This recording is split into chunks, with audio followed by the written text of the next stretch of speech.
दोस्तों, अगर आपको भी चेन्नई और बेंगलुरु के बीच जबरदस्त मुकाबला पसंद आया हो तो हमारे इस वीडियो को दिल से एक लाइक जरूर कीजिएगा। आज की वीडियो का लाइक टारगेट केवल 400 लाइक का है। दोस्तों, चेन्नई और बेंगलुरु का महामुकाबला देखकर पूरा क्रिकेट जगत दांतों तले उंगली दबाने पर हो गया मजबूर। विराट और रजत पाटीदार ने मिलकर मचाया ऐसा तूफान की देखकर पूरा क्रिकेट जगत सदमे में आ गया। केवल छक्कों की बारिश करते हुए इन दोनों बल्लेबाजों ने तोड़ दिया बड़े बड़े दिग्गजों का रिकॉर्ड। तो आखिर विराट कोहली ने टीम के लिए कितने रनों का दिया योगदान? बेंगलुरु की टीम ने चेन्नई के सामने कितने रनों का रखा लक्ष्य? देवदत्त पडिक्कल और विराट कोहली का तूफान के साथ साथ इस मैच की पूरी हाईलाइट तो हम आपको इस वीडियो में जरूर दिखाएंगे।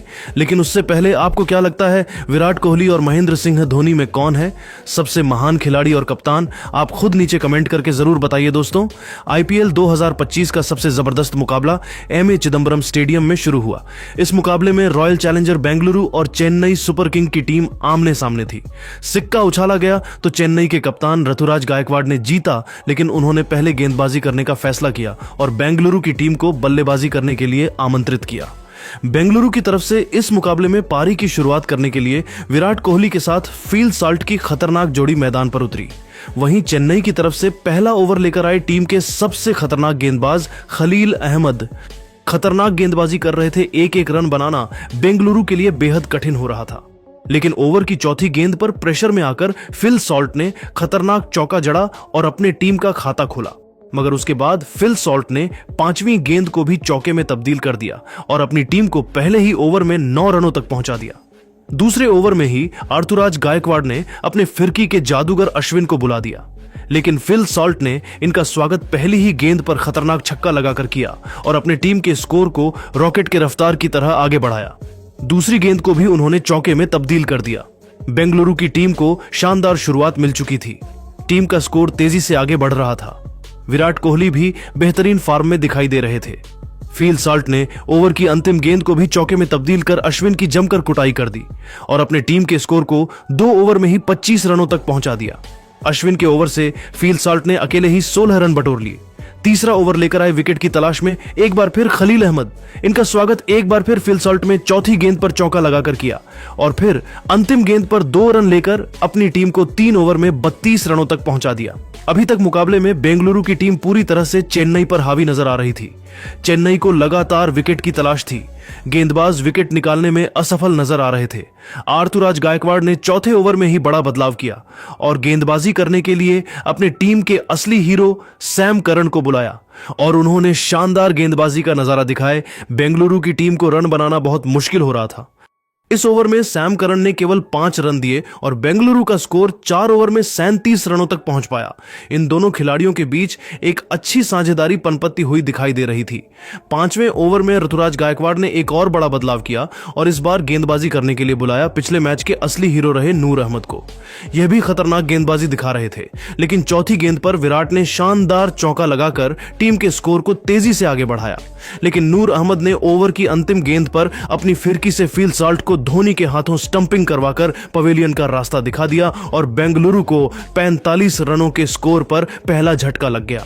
साल्ट अपनी टीम के लिए केवल 32 रन बनाकर पवेलियन लौट गए, लेकिन विराट कोहली मैदान पर टिके हुए थे। उनके साथ देने के लिए अब देवदत्त पडिक्कल आ चुके थे। इन दोनों खिलाड़ियों के कंधों पर टीम की पूरी जिम्मेदारी टिकी हुई थी। 5 ओवर में बेंगलुरु का स्कोर 45 रन 1 विकेट पर बन पाया था। पावर प्ले का अंतिम मोबाइल लेकर आए। एक बार फिर विकेट की तलाश में सैम करन। इनका स्वागत देवदत्त पडिक्कल ने 5वीं गेंद पर खतरनाक छक्का लगाकर किया और अपनी टीम को 50 रनों के पार पहुंचाया। बेंगलुरु का स्कोर एक बार फिर तेजी से आगे बढ़ना शुरू हो गया। फिल सॉल्ट के विकेट गिरने के बाद भी इन दोनों खिलाड़ियों को कोई फर्क नहीं पड़ा। अपनी टीम के स्कोर को तेजी से आगे बढ़ते हुए इन दोनों बल्लेबाजों ने पावर प्ले के 6 ओवर में ही 56 रनों तक पहुंचा दिया। पावर प्ले के बाद 7वें ओवर में गेंदबाजी करने आए रविंद्र जडेजा, लेकिन इस ओवर में हुआ कुछ ऐसा कि देखकर पूरा क्रिकेट जगत सदमे में आ गया। देवदत्त पडिक्कल इस ओवर में तूफान मचाकर 15 रन बटोर लिए। सबसे पहले दूसरी गेंद पर चौका जड़ा और फिर चौथी गेंद को भी चौके में तब्दील किया। उसके बाद 5वीं गेंद पर खतरनाक छक्का जड़कर अपनी टीम को 7 ओवर में ही 71 रनों तक पहुंचा दिया। 8वें ओवर में गेंदबाजी करने आए एक बार फिर विकेट की तलाश में रविचंद्र अश्विन। और इस ओवर में अश्विन ने ओवर की 5वीं गेंद पर खतरनाक बल्लेबाज देवदत्त पौडिकल को पवेलियन का रास्ता दिखाकर अपनी टीम को दूसरी सफलता 76 रनों के स्कोर पर दिला दी। पौडिकल अपनी टीम के लिए 27 रन बनाकर पेवेलियन लौट गए, लेकिन एक तरफ से विराट कोहली मैदान पर टिके हुए थे। उनके साथ देने के लिए अब खुद कप्तान रजत पाटीदार आ चुके थे। 8 ओवर में बेंगलुरु का स्कोर 87 रनों तक 2 विकेट पर पहुंच चुका था। चेन्नई की तरफ से बॉलिंग स्पेल में एक बार फिर बदलाव देखने को मिला और इस बार 9वें ओवर में गेंदबाजी करने आए मतिसा पथिराना। खतरनाक गेंदबाजी कर रहे थे। इन दोनों बल्लेबाजों को पूरी तरह से जकड़ कर रखा हुआ था। कोहली और पाटीदार को रन बनाना काफी मुश्किल हो रहा था। चेन्नई की टीम मैच में धीरे धीरे वापसी करती हुई नजर आ रही थी। पथिराना की गेंद कोहली को भी समझ नहीं आ रही थी। इस ओवर में उन्होंने केवल 6 रन दिए और बेंगलुरु का स्कोर 9 ओवर में 2 विकेट पर 83 रन बन चुका था। यह दोनों बल्लेबाज मैदान पर पूरी तरह से सेट हो चुके थे। 10वीं ओवर में गेंदबाजी करने आए एक बार फिर नूर अहमद बेहतरीन गेंदबाजी कर रहे थे, लेकिन ओवर की अंतिम गेंद पर रजत पाटीदार ने खतरनाक छक्का जड़कर अपनी टीम को 10 ओवर में 93 रनों तक पहुंचा दिया। चेन्नई की तरफ से 11वां ओवर लेकर आए एक बार फिर मतिसा पथिराना, लेकिन इस ओवर में विराट कोहली ने रनों की बारिश कर दी और 16 रन बटोर लिए। बेंगलुरु का स्कोर 12 ओवर में 116 रनों तक पहुंच गया, लेकिन विकेट की तलाश में 13वां ओवर लेकर आए नूर अहमद और इस बार उन्होंने ओवर की दूसरी गेंद पर विराट कोहली को पवेलियन का रास्ता दिखाकर अपनी टीम को बड़ी सफलता दिला दी। विराट कोहली टीम के लिए 31 रन बनाकर पेवेलियन लौट गए। बेंगलुरु की टीम को 117 रनों के स्कोर पर तीसरा झटका लग गया, लेकिन रजत पाटीदार मैदान पर टिके हुए थे। उनके साथ देने के लिए लिविंगस्टन। इन दोनों बल्लेबाजों ने मिलकर टीम के स्कोर को तेजी से आगे बढ़ाया और 14 ओवर में 134 रनों तक पहुंचा दिया।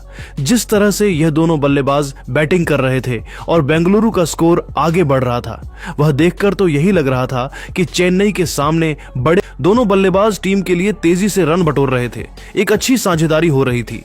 टीम की तरफ से 16वां ओवर लेकर आए एक बार फिर नूर अहमद, लेकिन उनका स्वागत दूसरी गेंद पर लिविंगस्टन ने छक्का लगाकर किया, मगर तीसरी गेंद पर नूर अहमद में बदला लेते हुए उन्हें क्लीन बोल्ड कर पवेलियन का रास्ता दिखा दिया और अपनी टीम को चौथी सफलता 145 रनों पर दिला दी। अब बल्लेबाजी करने आए जितेश शर्मा ने अपना छक्के के साथ खाता खोला और टीम को 16 ओवर में 153 रनों तक पहुंचा दिया। दोनों बल्लेबाज टीम के स्कोर को तेजी से आगे बढ़ा रहे थे, सिर्फ चौके और चाकू में डील कर रहे थे। वही रजत पाटीदार ने अपना अर्धशतक भी 30 गेंद में ठोक दिया, लेकिन वही जितेश टीम के लिए केवल 12 रन बनाकर खलील अहमद के शिकार हो गए। वही 19वें ओवर में पथिराना ने पहले रजत पाटीदार और फिर कुणाल पांड्या का विकेट लेकर टीम की कमर तोड़ दी।